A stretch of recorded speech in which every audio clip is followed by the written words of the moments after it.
Hi friends, சிறகடி காசை lovers. இன்றைக்கான episode என்னென்னு கேட்கறதுக்கு நீங்கள் ரெடியா? நானும் சொல்கிறதுக்கு ரெடி. முத்து மீனா இந்த மாதிரி பேசிகிட்ருக்காங்க. நீ போயிட்டு அங்கே பீச்சோ அங்கே பின்னாடி போயிட்டு ஆண்டியை கூட்டிகிட்டு போய் நீ பேசு, பார்வதி ஆண்டி கூட பேசு அப்படின்னு சொல்லிட்டு பேங்க்லேருந்து ஆள் வராங்க. இந்த மாதிரி லோனுக்கு 2 கோடி தரோம் அப்படின்னு சொல்லிட்டு சொல்கிறாங்க.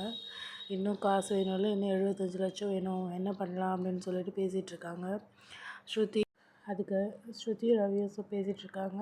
இந்த மாதிரி நானும் ஒரு வீடு வாங்கணும்னு உனக்கு வந்து கவலையாக இருக்கா? என்னப்பா அப்படிலாம் பேசுகிற, நம்மளாம் ஒன்றா இருக்காதான் எனக்கு சந்தோஷம் அப்படின்னு சொல்லி ஸ்ருதி சொல்கிறாங்க. அதை கேட்டோடனே ரவிக்கு ரொம்ப சந்தோஷம். அதுக்கப்புறமா என்னங்க பண்ணுறது, பாருங்கள் என் பையன் எவ்வளோ வளர்ந்துருக்கா, 2 கோடி கடன் தராங்க அப்படின்னு சொல்லிட்டு விஜயா வந்து அவங்க அண்ணாமலைக்கிட்ட ரொம்ப பெருமையாக சொல்கிறான்.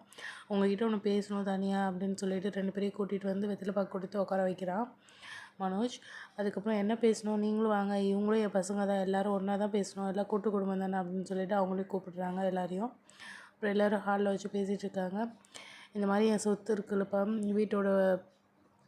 வீட்டு பத்திரத்தை வச்சோ இல்லை வீட்டை விற்றோ எனக்கு வந்து காசு கொடுங்க, நீங்கள் காசு கொடுத்தா தான் இன்னும் வீடு வாங்க முடியும், கூட காசு போட்டோம் அப்படின்னு சொல்லிட்டு சொல்கிறான். பாத்தியா எதுக்கு முடி போடுறான் பாத்தியா அப்படின்னு சொல்லிட்டு முத்து வந்து கிண்டல் பண்ணிகிட்ருக்கான்.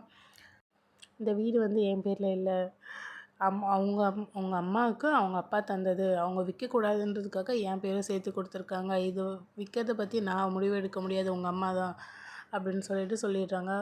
அதுக்கப்புறம் ஏன்டா இது மாதிரி பண்ணுற, அப்பா அம்மாவும் அவங்க சொந்த வீட்டில் இருக்க வீடு, நீ ஏன் இந்த மாதிரிலாம் பண்ணிகிட்ருக்க, இங்கே கூட்டிகிட்டு வந்தால் உன் பிள்ளை உனக்கு வேலை செய்ய தானே நீ கூட்டிகிட்டு வருவேன், அவங்க வீட்டிலே இருக்கட்டும் அப்படின்னு சொல்கிறாங்க. நீ இந்த வீட்டை விற்கிறதுக்கு தானே பிளான் பண்ணுற, இதெல்லாம் நடக்காது அப்படின்னு சொல்லிட்டு எல்லாம் அடிச்சுக்கிறாங்க.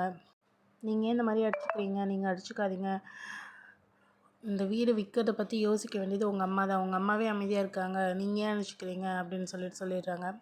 நீங்கள் 2 பேரும் ஏன்ப்பா அப்படி பண்ணுறீங்க, ரோமையா பேரில் இந்த வீடு இருக்க, ரோகிணி தானே, அப்போ அவங்க அப்பா கிட்டே காசு வாங்கலாமே நம்ம அப்படின்னு சொன்னது தான். ரோகிணியோட மூஞ்சி பாருங்கள், எவ்வளோ ஒரு மோசமாகிடுச்சு பயத்தில். ஆமாம் ரோகிணி, நீ போய் உங்கள் அப்பா கிட்டே கேளு, இல்லைன்னா உங்கள் மாமா கிட்டே கேளு, என்னால் வீட்டெல்லாம் விற்க முடியாது, அவங்க தான் ரொம்ப கோடீஸ்வரங்கள்ல அப்படின்னு சொல்லிடுறா. அதுக்கப்புறமா ஃபோன் பண்ண சொல்கிறா. என்ன பண்ணுறது ஒன்றும் புரியலே, நம்ம ஃப்ரெண்டுக்கே ஃபோன் பண்ணோம் அப்படின்னு சொல்லிட்டு ஃப்ரெண்டுக்கு ஃபோன் பண்ணுறா. ஃபோன் பண்ணி அந்த சைடில் இருக்கிறது எனக்கு தெரியாது. சொல்லுங்கள் மாமா, எப்படி இருக்கீங்க, என்ன ஏது கேட்குறா. என்னடி யார்கிட்டயா மாட்டிக்கிட்டியா, அதான் எனக்கு ஃபோன் பண்ணுறியா அப்படின்னு சொல்லி அவள் கிண்டல் பண்ணுறா. ஆனால் இந்த சைடு இவள் வந்து கோவம் படாமல் பேலன்ஸாக அப்படியே மெயின்டைன் பண்ணுறா. நல்லா இருக்கீங்களா, என்ன பண்ணுறீங்க, எனக்கு காசு வேணும்னு சொன்னோடனே இது மாதிரி முடியாதுப்பா அப்படின்னு சொல்கிற மாதிரி அந்த சைடு சொல்லிடுறா. அதுக்கப்புறம் ஃபோன் கட் பண்ணிவிட்டு, சரி நீங்கள் பார்த்தீங்கல்ல அவங்களால தர முடியாது, நீங்களே தாங்க அப்படின்னு சொல்லிடுறாங்க.